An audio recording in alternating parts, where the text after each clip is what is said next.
यार जेई और नीट जैसे एग्जाम के लिए बेस्ट बुक या बेस्ट मटेरियल क्या हो सकता है? एक्चुअली सवाल तो ये है।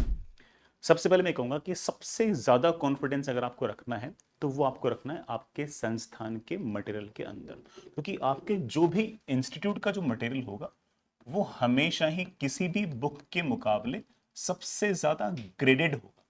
When I say that graded, इसका मतलब ये कि वो हमेशा ऐसे होगा कि इजी होगा, फिर मॉडरेट होगा और फिर टफ होगा। उसमें एब्सर्ड क्वेश्चंस नहीं होंगे कि पहला सवाल ही अचानक से आपका टफ आ गया। तो सबसे पहला भरोसा जो आपको वो अपने संस्थान के मटेरियल पे जरूर रखें। दूसरा मैं कहूंगा कि इंस्टीट्यूट के मटेरियल के साथ साथ 2020 से लेकर 2025 के जो जेई मेन के जो पीवाईक्यूज हैं, अगर आप रफली अगर काउंट करोगे तो इनकी संख्या मेरे ख्याल से 5,000 पर सब्जेक्ट के आसपास बैठेगी। ये सवाल बहुत ज्यादा इंपॉर्टेंट है। अगर किसी बच्चे के पास कोई भी मटेरियल नहीं है तो वो सिर्फ और सिर्फ सोचे कि मैं तो सिर्फ और सिर्फ 5,000 सवाल कर दूंगा। तो जो भी जेई की प्रिपरेशन कर रहे हैं, खासतौर से जेई मेन जेई एडवांस की प्रिपरेशन कर रहे हैं, वो कम से कम ये वाले सवाल तो पर सब्जेक्ट जरूर करें। इवन जो बच्चे नीट के बच्चे हैं और उनको अच्छी रैंक लेके आनी है वो फिजिक्स और केमिस्ट्री के अंदर, ये जो 2020 से लेके 25 के जो जेई मेन के जो पीवाईक्यूज हैं, इन पर थोड़ा सा भरोसा ज्यादा रखें। बट फिर भी कोई बच्चा बोलते हैं कि सर मुझे तो बुक करनी ही करनी है, सर कम से कम कोई बुक का नाम ही बताओ। तो मैं कहूंगा कि पहली बात तो बुक को स्टार्ट ही तभी करना है जब आप एटलीस्ट ये दोनों काम निपटा चुके हो और एडवांस्ड के आप पिछले 40 साल के पीवाईक्यूज कर चुके हो। तो इंस्टीट्यूट का मटेरियल, 2020 के बाद जेई मेन का जो पीवाईक्यूज हैं वो, एडवांस के पिछले 40-45 साल के जो पीवाईक्यूज हैं वो अगर आपने कंप्लीट कर रहे हैं, उसके बाद ही आप किसी बुक पर शिफ्ट हो। अगर आप फिजिक्स में मुझे पूछोगे तो मैं कहूंगा कि यार देखो 3 लेवल की बुक्स।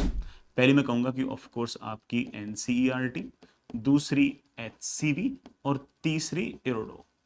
ये 3 बुक ऐसी है जो मेरे ख्याल से कॉन्सेप्ट बिल्डिंग के अंदर एग्जैक्टली इसी तरीके से अलाइंड है। जो बिल्कुल बेसिक लेवल पे जो बच्चा है वो एनसीईआरटी करे, जैसे mediocre to tougher kind of question चाहिए वो एचसीवी चाहिए, एचसीवी करे।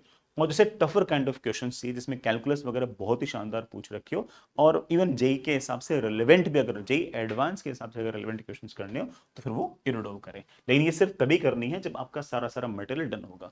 अगर आपके इंस्टीट्यूट ने अगर ढंग से सारा सारा मटेरियल अगर बनाया है तो they will make sure that कि इनके जितने भी सवाल हैं उन सारे के सारे सवालों को, मतलब जो भी रिलेवेंट सवाल है उनको पहले से ही SCQ, more than one correct, integer, comprehension, उनके अंदर पहले से वो कन्वर्ट कर चुके होंगे। बट अगेन अगर आपको लगता है कि आपको बुक करनी है तो मुझे लगता है कि ये वाली बुक्स आप कर सकते हैं। और जो बच्चा यूट्यूब से पढ़ रहा है जिसके पास किसी भी संस्थान का कोई मटेरियल नहीं है, मैं उनको फिर से कहूंगा कि आप है ना सिर्फ और सिर्फ इस पर ज्यादा फोकस करें, 2020 से लेके 25 तक के जेई मेन के पीवाईक्यू। और अगर आप एडवांस स्पेसिफिक क्वेश्चन करना चाहते हैं तो एडवांस के पिछले 40 साल के पीवाईक्यू। अगर ये सारा का सारा मटेरियल अगर आपने कर लिया तो आप बड़े आराम से जेई के लिए बिल्कुल फुल्ली प्रिपेयर्ड है। बाकी तो ऑब्वियस बात है कि और जितने ज्यादा सवाल करोगे और उतना अच्छा करोगे, लेकिन इतना तो कंपलसरी है ही है। All the best.